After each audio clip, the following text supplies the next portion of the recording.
Welcome to our channel Test Together. चलिए आज बात करते हैं लेसन प्लान की। वैसे आप लोगों ने कमेंट में इसको लेसन प्लान करके बोला था, लेकिन ये सिर्फ लेसन प्लान नहीं होता है।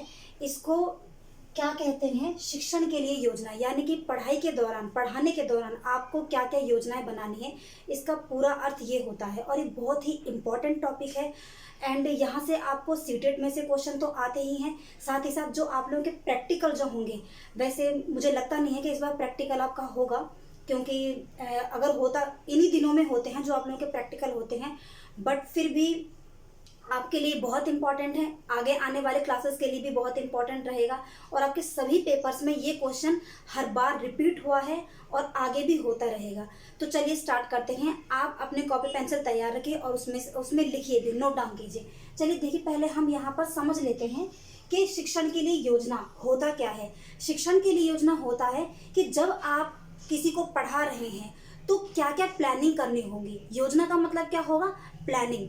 देखिए, कभी भी आप कोई भी काम करेंगे तो आप उसको ऐसे ही डायरेक्ट काम सुन के और उठा के उसको काम को स्टार्ट नहीं करवा देते हैं। उसके लिए पहले आप उसकी प्लानिंग करेंगे। प्लानिंग क्यों करेंगे, ताकि आपका जो वो काम है वो अच्छे से हो जाए, उसमें कहीं कोई गलती ना रह जाए। ठीक है, सपोज लाइक अगर आप कहीं घूमने जा रहे हैं तो घूमने के लिए आप सबसे पहले प्लानिंग बनाएंगे ना, कहाँ घूमने जाना है, क्या क्या लेके जाना है, कहाँ रुकना है। आप अपने पैसों का भी मैनेजमेंट करेंगे, जो आपके पास कैश होगा, किस तरीके से आपको एंजॉय करना है, बहुत सारी चीज़ें होती हैं। या फिर इसके अलावा आप कोई भी काम करते हैं तो उसके लिए आप योजना बनाते हैं, प्लानिंग बनाते हैं। तो ये सेम चीज़ किसमें आपको रिलेट करनी पड़ेगी, अपने शिक्षा से भी। हर चीज़ में आपको प्लानिंग बनाने की ज़रूरत पड़ती है। अगर आप प्लानिंग नहीं बनाएंगे तो आप उसका 100% रिजल्ट नहीं ला सकते।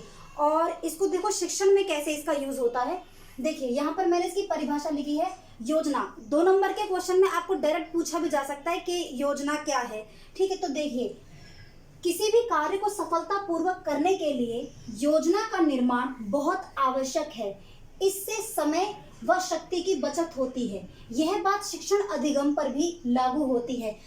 समय और शक्ति की बचत, क्योंकि भाई जब आपने पहले से उसको प्लानिंग बना ली है तो फिर आपके समय की तो बचत हो ही रही ना, क्योंकि आप हमेशा प्लान ए और बी दोनों बनाते हैं। बी क्या होता है कि अगर ए में कोई कमी रह जाती है, फिर आप फंस जाते हैं प्लान ए में, तो प्लान बी आपके पास है। ठीक है, तो क्या होगा, आपका समय भी बच जाएगा और आपकी शक्ति भी बच जाएगी। ठीक है, कभी करके देखना, बिना प्लानिंग के कोई काम कितनी दिक्कत आती है आपको समझ आ जाएगा। उसके बाद क्या है, यह बात शिक्षण अधिगम पर भी लागू होती है, यानी कि जब आप टीचिंग करवाते हैं या करते हैं तो उस पर भी लागू होती है। स्टूडेंट लाइफ में इसका बहुत बड़ा एक इम्पोर्टेंस रोल है। ठीक है, जब तक आप प्लानिंग नहीं करेंगे ना, आप खुद भी अच्छे मार्क्स अचीव नहीं कर पाएंगे।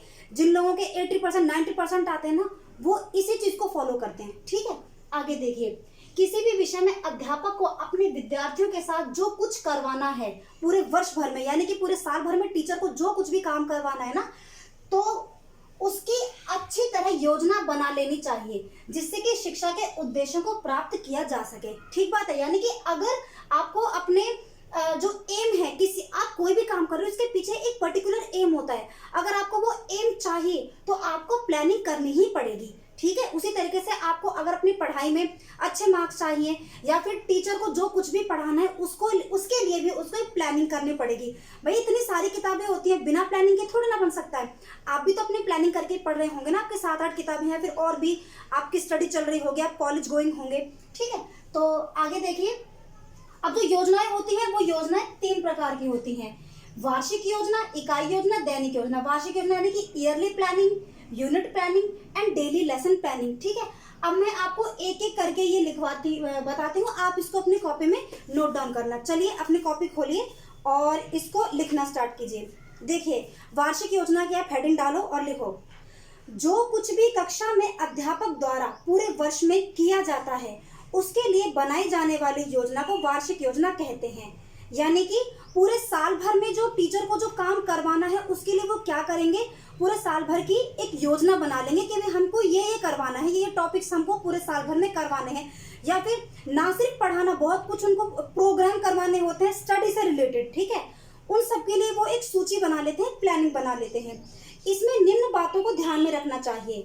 क्या रखना चाहिए, आप पॉइंट नंबर 1 डालेंगे, उसको स्टार से डोनेट कर सकते हैं, क से डोनेट कर सकते हैं, ए से डोनेट कर सकते हैं। ठीक है, तो देखिए, शिक्षण सत्र में मिलने वाले कुल कार्य दिनों की संख्या, यानी कि पूरे साल भर में आपको कितने दिन पढ़ाना है। आपको पता है ना, त्योहार आते रहते हैं, छुट्टियां आती रहती हैं, ठीक है। तो जिन दिनों में, जितने दिनों आपका वर्किंग डे होगा उसी हिसाब में तो आप अपने पूरे कार्य को निपटाएंगे। तो पहला पॉइंट क्या हुआ, शिक्षण सत्र में मिलने वाले, शिक्षण सत्र यानी कि पढ़ाए जाने वाले सत्र में मिलने वाले कुल कार्य के दिनों की संख्या। पॉइंट बी लिखिए, किसी कक्षा के लिए निर्धारित विषय का पाठ्यक्रम, यानी कि वो कौन सी कक्षा है जिसके लिए आप पढ़ा रहे हैं। तो जैसी कक्षा होगी उसके लिए उसी हिसाब से ही आपको पैटर्न तैयार करने पड़ेंगे और उसी हिसाब से आपको योजनाएं बनानी पड़ेंगी, ठीक है। तीसरा पॉइंट लिखिए, किसी कक्षा के निर्धारित विषय के शिक्षण के उद्देश्य, यानी कि टीचर जो विषय पढ़ाने वाला है उसके पीछे क्या उद्देश्य है, वो क्या चाहता है। आप पढ़ने जाते हैं ना स्कूल में, या फिर आप पढ़ाने जब जाएंगे तो ये नहीं है कि आप बच्चों की कॉपियां काली करवाने जाएंगे। उनके पीछे कुछ अहम उद्देश्य होते हैं कि बच्चों के अंदर जो शक्तियां हैं उनको बाहर निकालना है, ठीक है। ऐसा नहीं है, ऐसा नहीं बोलेंगे कि आप उनको सिखाने जा रहे हैं, आता उनको सब कुछ है, बस आप उनके अंदर जो इनेट जो एनर्जीज हैं, जो पावर्स हैं, आप उनको बाहर निकालेंगे। और उन पावर्स को बाहर निकालने के लिए आपको बहुत सारी शिक्षण विधियों और योजनाओं को अपनाना पड़ेगा, ठीक है। कभी भी ऐसे मत बोलना कि सिखाने जा रहे हैं, ठीक है। आगे देखिए, चौथा पॉइंट क्या होगा, किसी विषय के लिए निर्धारित पाठ्यक्रम में निर्धारित इकाइयों तथा प्रकरणों की संख्या। अब इसके बाद आप क्या करते हैं कि जितने भी वो आपके जो चैप्टर्स हैं बुक्स में, उनको इकाइयों में बांट देंगे। अब ये इकाई क्या होती है, आप ऐसे पढ़ते हैं ना, यूनिट फर्स्ट, यूनिट सेकंड। आप लोग अपनी बुक्स को देखना 12th 11th की, उसमें या फिर आपकी जो खुद की बुक्स हैं उनमें यूनिट बनी हुई है, यूनिट 1, यूनिट 2, या फिर जब आपके एग्जाम्स होते थे तो वो यूनिट वाइज भी होते थे। तो उनको क्या करते हैं, 1 महीने 2 महीने के लिए बांट देते हैं। तो यही वो यूनिट होता है कि इतने समय के अंतराल में हमको इतने चैप्टर्स कंप्लीट करवा देने हैं, ठीक है। और इसके साथ साथ इसका 5th पॉइंट है, उपलब्ध संसाधन सामग्री एवं शिक्षण अधिगम परिस्थितियां, कि आपके पास कौन कौन से मटेरियल है जिनका यूज करके आप अपने बच्चों को पढ़ाएंगे और कौन कौन सी ऐसी सिचुएशन आपको बनानी है। यहाँ पर जो परिस्थितियां लिखी है, देखिए जब भी आप बच्चों को पढ़ाते हैं ना, तो डायरेक्ट आप क्लासरूम में आते धड़ाधड़ स्टार्ट नहीं हो जाएंगे, ठीक है। जैसे मैं स्टार्ट हो गई, ऐसे कभी नहीं पढ़ाया जाता, खासकर छोटे बच्चों को। तो ये तो देखो आप और हम पढ़ ही रहे हैं, लेकिन जो एक पढ़ाने का तरीका होता है ना, हमेशा एक टीचर को क्या करना चाहिए, एक सिचुएशन क्रिएट करनी चाहिए ताकि बच्चों में उस चीज को जानने की जिज्ञासा उत्पन्न हो जाए, ठीक है। जब उनके अंदर खुद ही जानने की जिज्ञासा होगी तो पढ़ने और पढ़ाने में एक अलग ही मजा आएगा। तो वो जो नॉलेज उनके अंदर जाएगी ना, उनके माइंड में, वो लॉन्ग लास्टिंग होगी, ठीक है। आई बात समझ में। अब करते हैं हम इसकी नेक्स्ट इकाई योजना। देखिए हेडिंग डालिए और अब लिखिए, पूरे वर्ष में जो कुछ भी किया जाना है, इसको ध्यान रखते हुए जो वार्षिक योजना बनाई है उसे आगे चलकर हम मासिक, साप्ताहिक या फिर दैनिक योजना में बांट लेते हैं। इसके विभाजन का एक और सही तरीका यह है कि जिसे हम सत्रीय यानी कि वर्ष के कार्यों को इकाइयों में विभक्त करते हैं, इसे इकाई योजना कहते हैं। यानी कि आप क्या करेंगे, जैसे कि मान लीजिए कि आपके उसमें क्या बोलते हैं,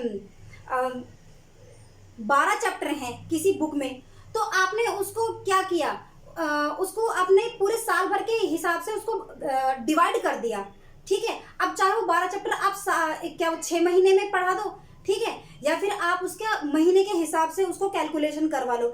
यानी कि आपको जो पूरा चैप्टर था आपने उसको भी डिवाइड कर दिया, ठीक है। आई होप आप समझे होंगे। इसके आगे क्या है, दैनिक पाठ योजना।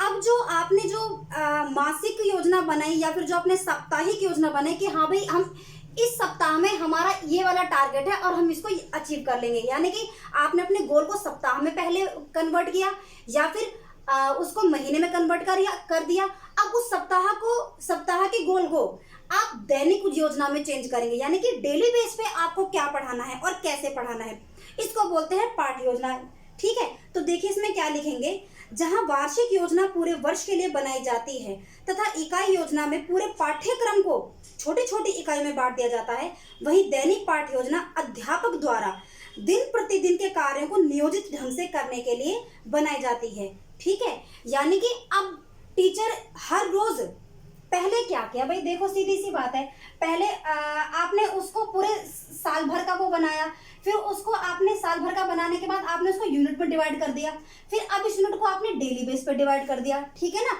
तभी तो होगा। तो अब ये जो डेली बेस पर जो टीचर पढ़ाते हैं इसको ही हम क्या बोलते हैं, पाठ्य योजना बोलते हैं। ठीक है, नेक्स्ट क्लास में मैं आपको पाठ्य योजना दिखाऊंगी कि कैसे बनाते हैं और उसको समझाऊंगी, जो कि आपने या तो बना लिया होगा या फिर आपको बनाने पड़ेंगे। तो मैं उम्मीद करती हूँ आपको ये समझ आया होगा, और ना आया हो, कोई परेशानी हो तो आप मुझे कमेंट बॉक्स में बता सकते हैं। तो मिलते हैं अपनी नेक्स्ट क्लास में। Thank you and good bye.